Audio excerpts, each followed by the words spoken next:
Amplifiez votre passion pour la guitare pour quelques euros par mois. Rendez-vous sur lachaîneguitare.com.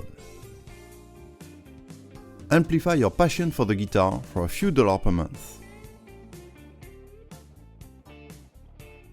Welcome to the Guitar Channel. I am super happy to welcome you a new interview. I am with the one and only Scott Paul from Taylor Guitars on the other side of the Skype connection. Scott, how are you doing today? I'm well, thank you, Pierre. How are you in Paris?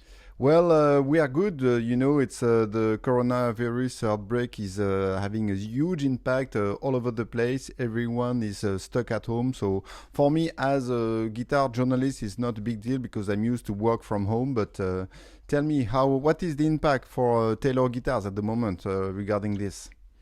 Well, the United States is a little bit behind what's happening in Europe. And of course, all our thoughts go out to everyone in Italy and France and Spain and everywhere else across the world. We began to feel the effects at Taylor on March 11th. We closed the factory to the outside world. On March 19th, we shut down production, which is kind of a scary thing for a company. I guess so, yes. Yeah, indeed. We're still able to ship guitars, to sell guitars that are manufactured and in the warehouse. We have a special offer going on right now, hoping to keep everything going because our entire workforce, especially the manufacturing side, is at home these days. And the company, like every other company in the world, is working very hard to stay alive. Mm-hmm. So at the moment, the production of Taylor Guitars is stopped at the San Diego factory and the Tecate factory too? Correct. Okay. Well, so yes, huge impact on the business then, yeah. Yeah. Okay. Last time we spoke, it was during NAMM, Winter NAMM 2017. Can you remind everybody of what is your function at Taylor Guitars? Yeah, I am the director of Natural Resource Sustainability at Taylor Guitars. It's a very unique position within musical instrument manufacturing. We kind of have the luxury because the company has been doing well, and Bob Taylor is so focused on sustainability issues that I was brought in to look at our use of natural resources. And to be quite frank, I'm not a guitar guy by background. I have a guitar or two, but I would never play them in front of you. Come on, just a quick song. My whole thing, no, we don't want to depress people anymore than the world is dealing with right now.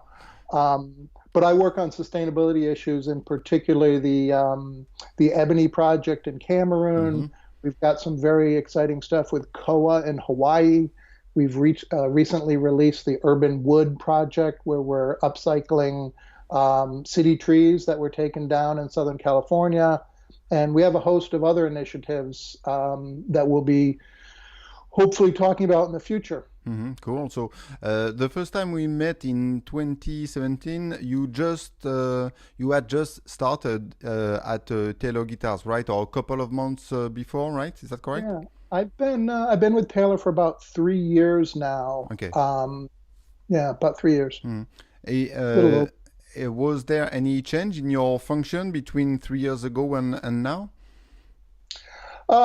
No, but to be honest, I think it's getting a little easier for me. Bob Taylor, I've known Bob for 15 years or more. And when I first came in, I'm honestly not sure a lot of folks at Taylor Guitars understood my function and what I was going to be doing. Okay. I think a lot of people thought, this is the permitting and paperwork guy for environmental compliance.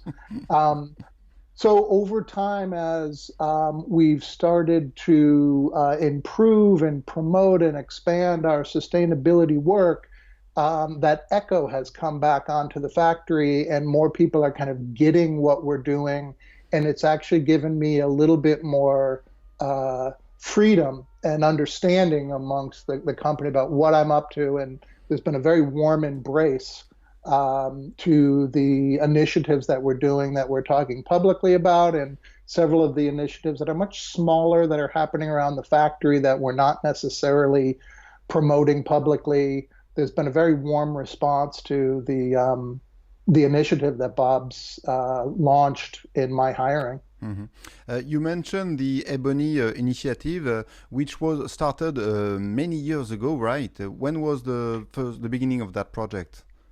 It was a Yeah, while ago. it's kind of two stages. In 2011, Taylor and Medinter, a Spanish company, Yeah. we bought Creeleycam, which was an ebony mill in Yaoundé, and I think it was 2011, 2016, I'm thinking. Um, Bob launched the Ebony project. So Creeleycam, it's kind of two sides to the same coin. You have the Creeleycam side, which is the factory, and there we're talking about better working conditions and efficiencies and everything that concerns a factory. On the other side of the coin is what happens outside of the factory. The Ebony project, the original goal was to plant 15,000 ebony trees and as many fruit trees, thousands of fruit trees, and to conduct basic ecological research. I'm happy to report we were on target to surpass our goal of 15,000 ebony trees planted in small villages this year. The coronavirus is also impacting Cameroon. I'm in Mhm. contact with our colleagues in Cameroon frequently, and a lot of the uh, urban rural transportation has been suspended in Cameroon. So I'm not sure what the planting is going to look like this year, but it's going very well. Where Dr. Vincent Dubois, a Belgian, has been making fascinating scientific discoveries about ebony and the insects that pollinate the flower and the mammals that distribute the seed. Very groundbreaking research. We're very excited about this project, but like everything else in the world, we're kind of in limbo to see what's going to happen the next month or two. Yeah. So obviously the Ebony project is a super long-term project, right? Because do you have any idea when when Taylor Guitars will be actually able to cut the first ebony tree you planted? Is it going to be like in 20 years or 30 years from now? Or? No, no. The joke with Bob Taylor is that we both realize we'll both be long dead before we realize that this project succeeded or failed. Mm. It's succeeding in so much that we're going to be over 15,000 trees planted this year. The survival rate is in the high 90%. But these ebony trees will take, frankly, no one knows, but 100 years is fair to say, 120 years is fair to say Okay. before these have any value as a tone would. Mm. We're not doing it in the Cameroonian circumstance to establish a supply that we will be using in our lifetime or frankly our children's lifetime. We're doing it for larger reasons than that. Okay, very interesting. 3 years ago, we already were talking about the CITES regulation, and there were some recent update regarding that. So, can you give us the update on the situation and what is the impact on Taylor Guitars? Yeah, in 2016, in South Africa at the CITES conference, CITES being the Convention on International Trade in Endangered Species, CITES moved to put the entire Dalbergia genus, the entire rosewood genus, there's 300 species, no one's actually really sure of rosewood underneath the Dalbergia genus. And in 2016, they were all put on Appendix 2. It was a justifiable decision because what's happening with some species of rosewood is it's quite apocalyptic, frankly. The species that the music industry has traditionally used are not, by and large, the same species that were being targeted by Asian furniture manufacturing, which was frankly driving much of the concern. But when they put rosewood on Appendix 2, they created a rather draconian guidance saying that any rosewood new, old, in any form, in any shape, was going to require CITES permits. At the time, no one was thinking about musical instruments. It never came up at any point in the conversation. But they realized shortly after this came into effect that apparently nothing travels the world, no rosewood product crosses international borders more frequently than a musical instrument.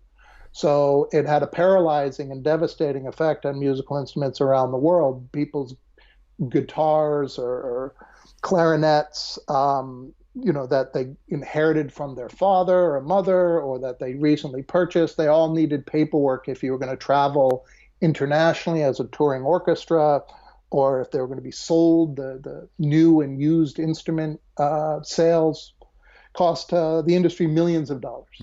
And it also, most importantly, perhaps, paralyzed the international governmental permitting process, the CITES offices that were responsible for permitting. I'll give you one example. In the United States, I hope I can remember these numbers, they averaged 20,000 permits a year for all things CITES, animals, plants. That was regular. 2 years after this went into effect, they were processing 60,000 permit requests a year. And that 40,000 increase was 99% musical instruments. So the system became overwhelmed processing something that that no one was even thinking about, was not even considered part of the problem. So to make a long story short, if that's possible at this point, they last summer at the Conference of the Parties, 3 years later, they gave finished musical instruments an exception. So now a finished musical instrument is allowed to be sold across international borders. Touring orchestras are allowed to cross international borders once again with musical instruments made with rosewood. So we still need paperwork as a manufacturer to bring the material in, and that's fine. We're very happy to do that if that's what needs to be done. But moving forward, finished musical instruments made with rosewood product are free to travel the world once again. So for me, as a guitar player, if I have a rosewood on my guitar, I can go all over the place or sell the guitar or buy a guitar with rosewood without any issue, right? This is not. The only yes, but with one exception. Yeah. This is politics. There's always one exception. Brazilian rosewood. Yeah. Yeah. Okay, I get it. Yeah. Brazilian rosewood is still on Appendix 1, but all rosewood, yes, you are now free to travel professionally or to sell your guitar to a neighboring country or across the world over the internet. So let's say I have a guitar with a Brazilian rosewood. So this one, I am not allowed to travel with it. I have to stay in my country. Is that correct, or is that more complex than that? Yes, you would need CITES paperwork. Okay, to be able to move around with the guitar. Okay. Yeah, you would need proper documentation for Brazilian rosewood. Okay. Correct. Okay, so that means that for you, in fact, nothing has really changed because you still have to ensure that you have the proper supply, the rosewood coming from legal supply and so on, right? For Taylor, specifically, nothing has really changed. Mahogany is on Appendix 2 of CITES, rosewood is on Appendix 2 of CITES. And that means we are required, when we import the raw material, the semi-finished material, in order to build guitars, we have to follow all the rules and requirements, and we are more than happy to do that. We were fighting, trying to bring rational thought to the rosewood implementation of CITES, largely for our customers, because it just became a farce, frankly. The permit crushing impact of all these permit requests on the CITES system. And CITES has very important work to do, but their entire global infrastructure was overwhelmed with guitars, and no one even thought guitars were ever part of the problem. So we were, I attended all these meetings for 3 years and lobbied and talked and prayed and negotiated, and we finally got it done. That's good. You just mentioned a very important detail I did not know is that the rosewood species used on guitar is different than the one that is used a lot for furniture and so on. I thought it was the same, so it's a different species. Well, there's a bunch of different species. To do high school science class again, Dalbergia is the genus, the rosewood genus, and there are many species under the genus, and they don't really even know. I think I could guess 250 to 300 different species under the genus, but frankly, there's only probably 15 or so species of rosewood that are commercially traded.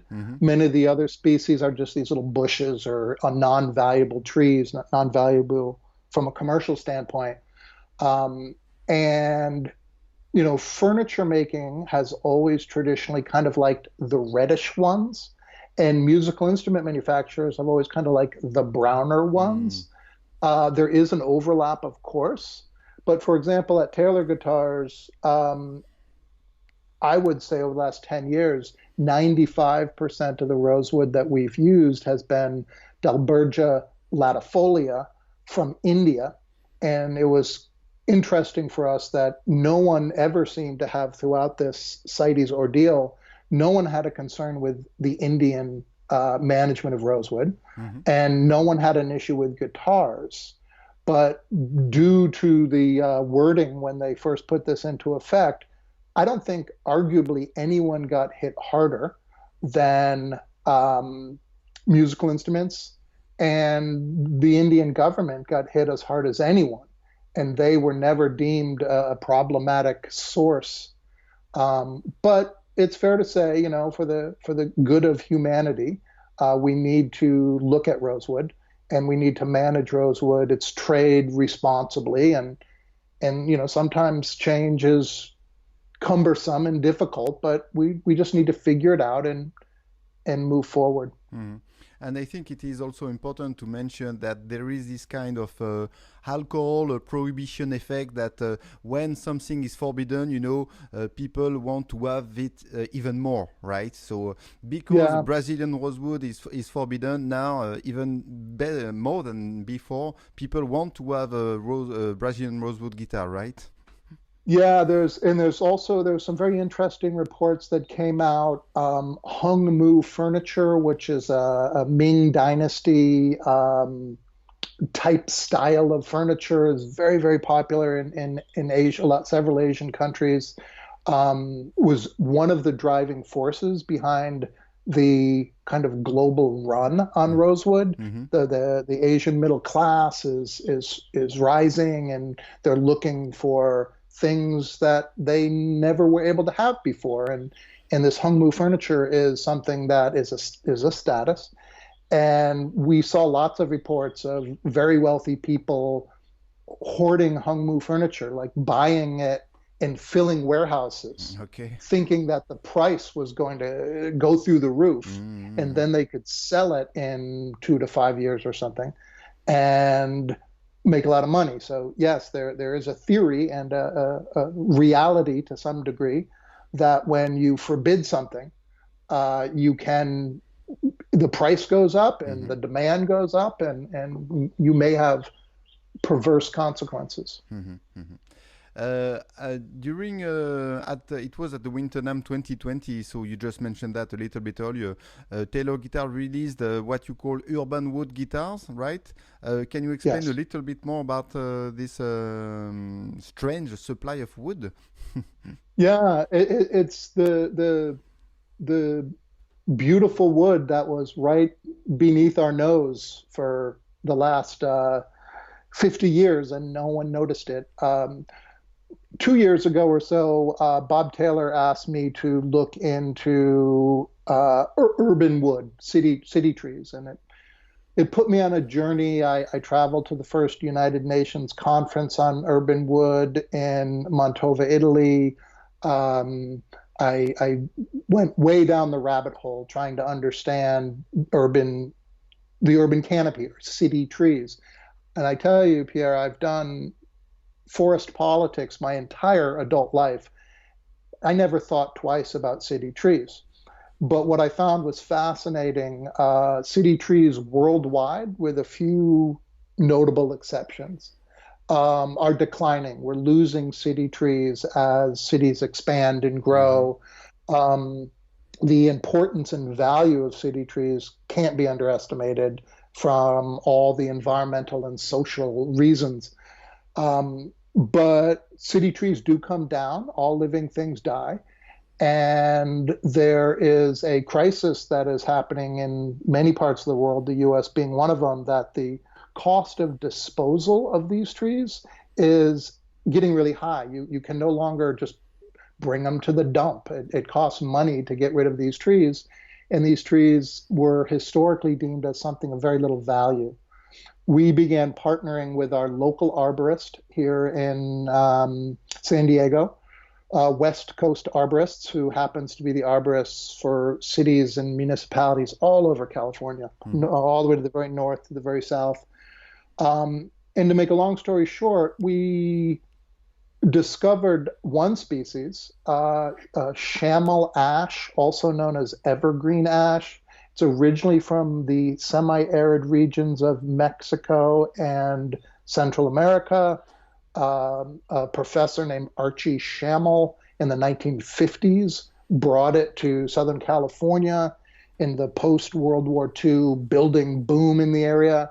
And the tree was planted everywhere. It's a very common tree you see across California. And Andy Powers, our master builder, he told me that the greatest compliment you can give wood as a guitar builder is it sounds like mahogany. Mm-hmm. And the only greater compliment is it sounds like old mahogany. Okay. And while not old mahogany, Andy says that these, 40-year-old trees, chamal ash trees that are reaching, some of them reaching their end of life in Southern California, remind him of old mahogany from Central America from a tonal, acoustical, working standpoint. So after 2 years of R&D at NAMM, we released the 324 Builders Edition. Mm-hmm. The back and sides are with chamal ash, which were street trees from Los Angeles County. It's got a mahogany top. And it's met with very strong critical review as a guitar, as an instrument. It's been very much celebrated. We're very pleased with it as a guitar. On top of that, you've got this very interesting backstory where Taylor is trying to use a resource that has been traditionally a local resource that has been traditionally discarded at taxpayers' expense. And we're hoping to use our profile and the market and our business to promote the planting of more trees and the growth and stabilization of city trees in Southern California and everywhere in the world, but also lead by example to say that you can find economic value in a waste product, in a local waste product. So that's the kind of long and short of our initial movement into this type of wood, this source of wood. But I'll tell you, Pierre, there's a couple of other species that will remain nameless at the moment that we are sourcing from cities in Southern California. Still in California, Andy Powers okay. is at the moment in California. And Andy Powers is very excited about the possibilities of some of these other species being used for guitar parts, be it a back, side, top, fingerboard, neck, what have you. So, and it means that I guess if you went that route, if Taylor Guitars chose that route, is that the supply of wood using these kind of woods coming from the city is stable enough to handle a big production like the one you normally have at Taylor Guitars, right?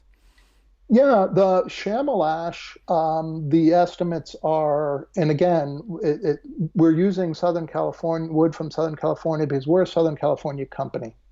And the projections are that there is chamal ash that'll be coming through the system. It's still planted to this day for a couple of decades. Okay. And frankly, we don't use the beautiful thing about the musical manufacturing and musical instrument industry is we don't actually use large volumes. A lot of other industries just require larger volumes that may tax the resource. Hmm. One, this is a waste product, and two, I don't think Taylor is going to tax the availability of the wood coming through the system. Of course, we're going to continue to source wood from other parts of the world. I think that's, in most cases, I think in all cases for Taylor, the moral and ethical thing to do in terms of the communities and specific areas we source wood. But we're hoping to bleed in some urban wood when it's available and responsible. Hmm. Do you think if we look at the big picture that in the not so distant future, there is an actual, a real risk that big company like, Taylor Guitars, Gibson, Martin, and so on will actually run out of wood to build guitars, or there will be always some species to use and so on? Or so, but is this Well, really an actual risk? it's a very good question. I don't think so, and I think manufacturing may need to change. There was a time when a three-piece top or a four-piece top or back was sacrilege, Hmm. but good manufacturing can make it sound as good as any guitar that's ever been built. So there may be manufacturing innovations and design changes that are needed in order to take advantage of the wood supply. But I'll say two things. One, the musical instrument manufacturing community is a perfect vehicle to drive the sustainability of the resources we use. Because again, we don't use a lot as Hmm. an industry. For rosewood, worldwide, guitars are estimated to use less than 1/10 of 1% of the global rosewood supply. Okay. So, uh, And you're but talking we're about Taylor guitars or across all no, the world, guitar the manufacturer? whole guitar manufacturing worldwide, Wow. including European, North American, and Asian manufacturing, are estimated to use 1/10 of 1% of the global rosewood supply. Okay. So that also tells you there's a lot of people that use rosewood. That's kind of part of the problem. But we're beloved politically. Our industry, the right, the left, the center. Everyone loves guitars and musical instruments. The product we make is historically dependent upon healthy forest ecosystems.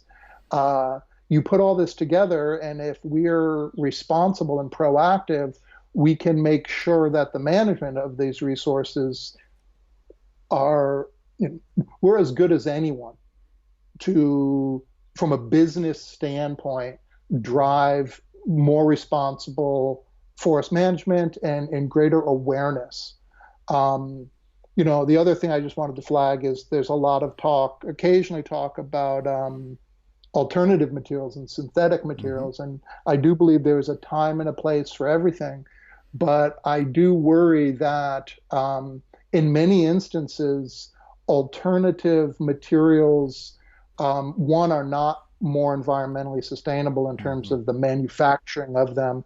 And secondly, I'll just tell you, if the musical instrument manufacturing community, for example, abandons mahogany in the Guatemalan Petén, I'm very concerned for the fate of those forests. If you look at the Guatemalan Petén, and forgive me for wonking out for a minute, Pierre, but if you Please do look at so, what's please. left of if you look at what's left in the Guatemalan Petén, and I spent a lot of time in Guatemala in the 80s when I was younger and more adventurous, and that whole region was canopy. Today, you look at Google Earth, and the only thing that's really left is the northern eastern kind of section is heavily forested, and that just so happens to coincide with the community forest operations that the Guatemalan government set up in the 1970s. That's the best remaining forest cover in the Guatemalan Petén. And those areas are struggling. And I'm personally concerned that if the Guatemalan government reaches the point where those forests are not seen as generating enough tax revenue, the pressure to convert that land to pineapple or soy or palm or Mm-hmm. whatever is converting forests throughout the region may be tempting. Mm-hmm. So, the point is there are some areas where it's not as easy as simply saying, um, it's not as easy as simply saying, oh, don't use this species. We're going to use an alternative. If you really unpack it, there are many occasions where the more environmentally responsible thing to do is actually to use the resource, but maybe think a little bit more Mm-hmm. than we did 50 years ago, 100 years ago, 200 years ago. That may be the more responsible approach. But it's, of course, it's always a case by case Mm-hmm. situation. Just to give us an idea, who are the industry consuming the 99.9% of rosewood resources? I guess it is furniture and stuff like that. Furniture is the big one.